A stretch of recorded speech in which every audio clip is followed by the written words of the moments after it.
How's the view? It's funny. You are looking down the long end of about 20 gallons of fresh water, fishes, live plants. Probably a messed up pH and bacteria. I'm gonna have to run and grab my boiling water soon. Making a cup of tea. Cracks me up. I think it ended up being like 6 pages double-sided on notebook paper of like a script for a tutorial video, um, how to brew a cup of tea. And yeah, it's just, there's so much that you can say about it, but I mean, the only thing that's really important is water temperature, long brew time, but not too long. And then for me, always steam the milk. I hardly ever do because I'm lazy, but if I'm seriously needing a good cup of tea. Okay, give me just a moment. Have fun gazing at the endlers. They're kind of, oh gosh, I'll be right back.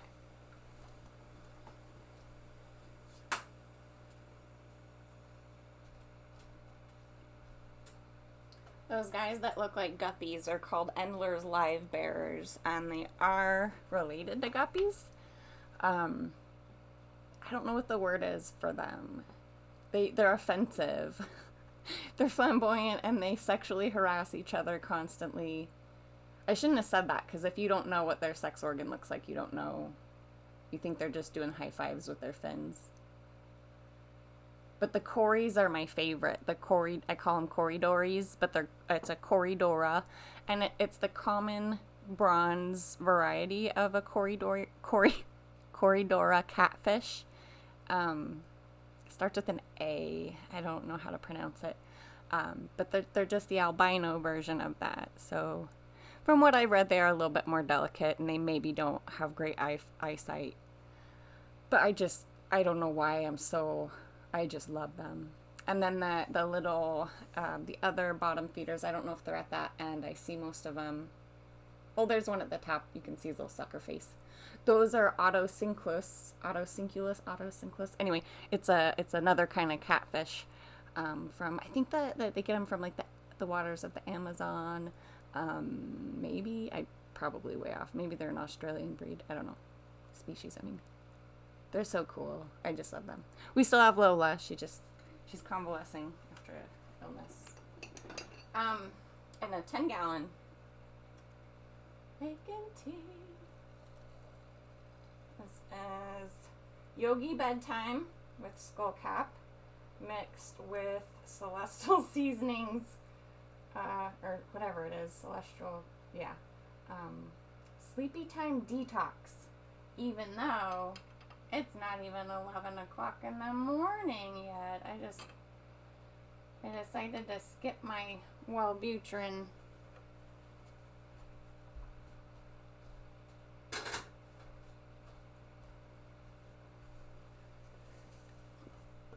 Anybody who knows anything about medications is like, Alicia, what the fuck? You don't skip a medication. I get that. I support you in that. The thing about it is, I know my body and my cycles, and the conversations that I've had with a lot of clinicians, and the research that I've done on my own tells me that Wellbutrin is an antidepressant, and when you take psych meds, yes, you need to take them as prescribed. We don't know enough about them to have too much variation in how those are put into the system. But we look at Wellbutrin, or the bupropion. God damn it, whatever. And we see that antidepressant works a little bit differently from like a Zoloft or a Prozac. I think Celexa is another kind of funny one. Paxil is a weird one. So like the Zoloft and the Prozac are like, they're an SSRI, and they work on like serotonin reuptake inhibitors in the brain. And then and things like, so Wellbutrin is marketed a lot for, I think people were excited about it because it kind of helps you with smoking cessation. And it can be helpful with depression sometimes. And it doesn't tend to have the sexual side effects that serotonin reuptake inhibitor chemical will cause. And it's so funny when I was taking the SSRIs, I felt like I was crazy. Like it was in my head that I couldn't orgasm because I felt like maybe this medication could. And it's funny. I had a doctor confirm for me last year, like, no, it's sneaky. It's the way the brain, it's that serotonin reuptake system and the way it interferes with the hormones and all of that. It's sneaky. It sneaks up on you, and you can't, you don't have that full sexual response. So Wellbutrin is something that actually works on dopamine. It doesn't really, I mean, to say that it doesn't touch serotonin is stupid because it's more or less a closed system in the brain. And so when you're messing with one thing, it's going to affect other things. But because of the primary function of it focusing first of all and mainly on the dopamine system, we're talking about, it is a feel-good chemical, but it's also really, really tied to cortisol and like stress.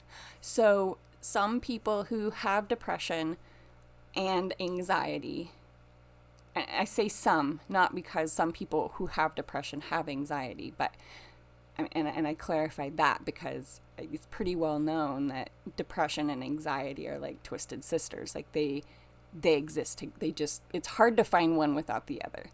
And I say some people who have that combination don't respond well to the Wellbutrin because it tickles that part of the brain that also tickles their anxiety in a negative way. So I've always stayed away from it, but the last couple of years I've tried it. I do find that, actually no, I didn't try it the last couple of years. It was Zoloft for a while. It's only been the last, I think it was February that I started taking the Wellbutrin. And I have noticed that with the on-off switch nature of my creative vital life force energy, there's an on-off switch with my medication too. And that's not the way you're supposed to take medication. Ever, ever, ever, ever. I do know, this is one thing I did get from therapy, is I do know how to track my sleep. And I do know that it's important that I track my sleep. Not because I need to be hyper vigilant about always getting enough sleep, whatever the fuck that means, but because it's an indicator of the fluctuation in my energy field, or like the flow of how much muchness I have to work with. So I do feel both. I feel when the Wellbutrin is tickling the anxiety and what people have called but then have taken back and have said that this is mania or hypomania, and then have taken back because it actually, if you look at my experience, it does not suit the diagnostic criteria. But there is still that surge and that wax and wane. There's still that ebb and flow.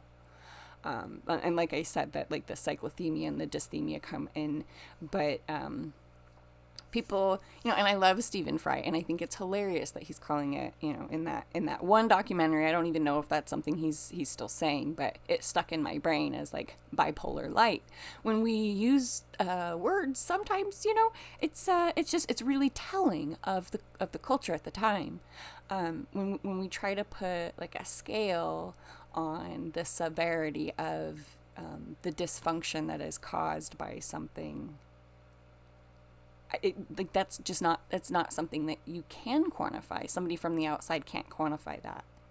I know in my body and in my mind and emotionally where those two intermix. I know when I need to start doing something differently so that I can put things closer to balance.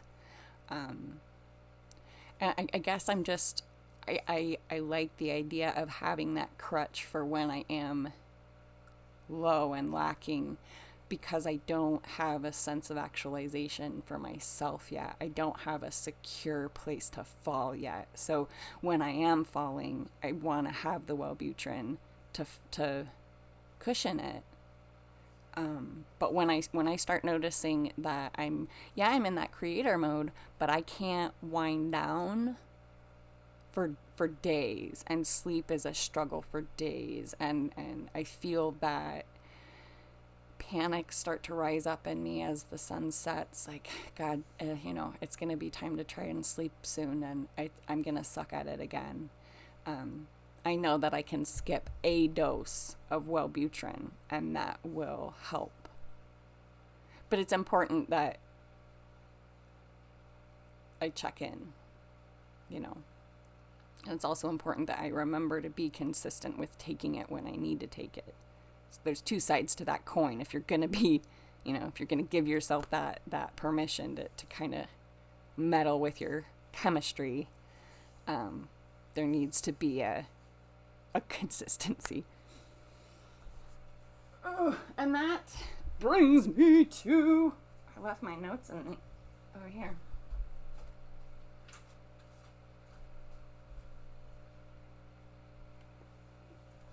Okay, so I want to talk more about being differently brained. It's something that I've been chewing on this morning.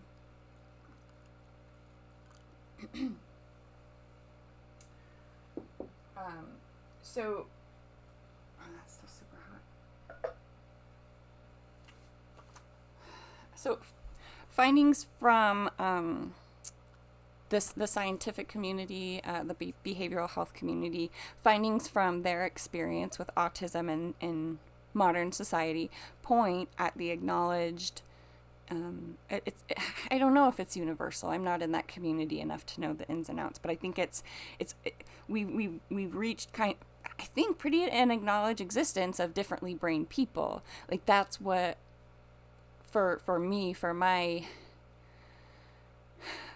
perspective of what's going on with mental health and behavioral health right now, and neurobiology, we've reached a point where we can acknowledge that there is the possibility that people can be differently brained. And that's not to say, that's not the same as saying that if you are differently brained, then you have autism, and or if you don't meet diagnostic criteria for autism, then you are not differently brained. Yeah.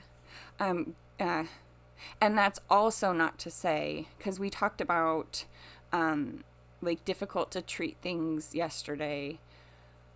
So that's also not to say that if you show signs or acknowledge in yourself those features of some of those difficult to treat disorders, personality disorders, addiction, some depression, then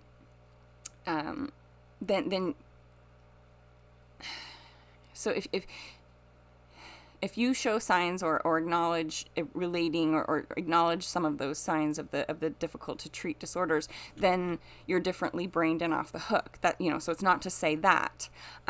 Differently brained, or people who sensorily, I know that's probably not a word, experience differently, probably end up needing to do the most inner work. So I wanted to clear that up. So autism thus far has shown us that there is a possibility that people can be differently brained, and that's not to say that if you are differently brained, you have autism, and if you don't meet the criteria for autism, you're not differently brained. And it's also not to say that if you are differently brained, you're off the hook from doing inner work. I challenge the thinkers out there, like if anybody stumbles on this video, I challenge the thinkers to consider what I've babbled previously regarding sensory experience and how that vitally shapes our emotional development. I use the word vital here because it literally fleshes out a mental translation of a physical experience. Our sensory experience of life is tied to emotional development in this way. Considering this, the fact that there have been drug addicts and crazy people for as long as there have been people and drugs, and not, the two aren't, you know what I mean? Maybe there has always been a subset of humanity who are not suited for life, whatever, modern life, whatever that means at any given time, in the same way that the majority, like maybe there is a subset of differently brained people that on a sensory level struggle with life or don't experience life. Like it's perceived as a struggle, but it's just a different experience of life and it doesn't suit society. And so I just think, of course, people are gonna seek medication. If their sensory experience is intolerable, for example, if you're in pain, you're going to seek medication. And pain can be physical pain. Pain can be emotional pain. We can have like mental anguish and stress. That's pain. And our sensory experience can affect a lot of that. So where do we draw the line between medication and drug addiction? I'll tell you. The line exists where money is made. This goes back to commodifying things like health, wellness, and spirituality. People who take a prescription for opiates for 10 years running aren't addicts, but once you cross the line into turning that box of wine into a secret thermos cocktail in order to get through the intolerability of your daily sensory experience, then that becomes self-medication, and that's not okay. You need to go to rehab and make an insurance company shell out $2,500 per day so that you can have an intolerable free ride to a shit ton of AA meetings for the next 3 months of your life. What happens when people wake up to this? What happens when that subset of so-called powerless, so-called struggling subset of sensorily different or differently brained people, not just drug addicts, wake up to the not dirty, not harmful, not scary, not untrustworthy nature of their version of the human experience and stop letting society try to milk their dry tits?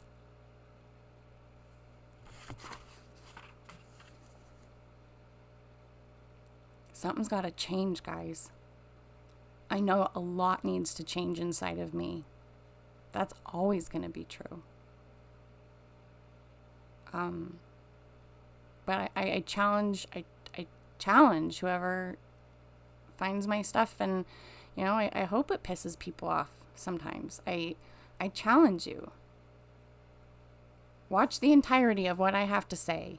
Understand where other people are coming from. And stop villainizing others based on a perceived moral capacity.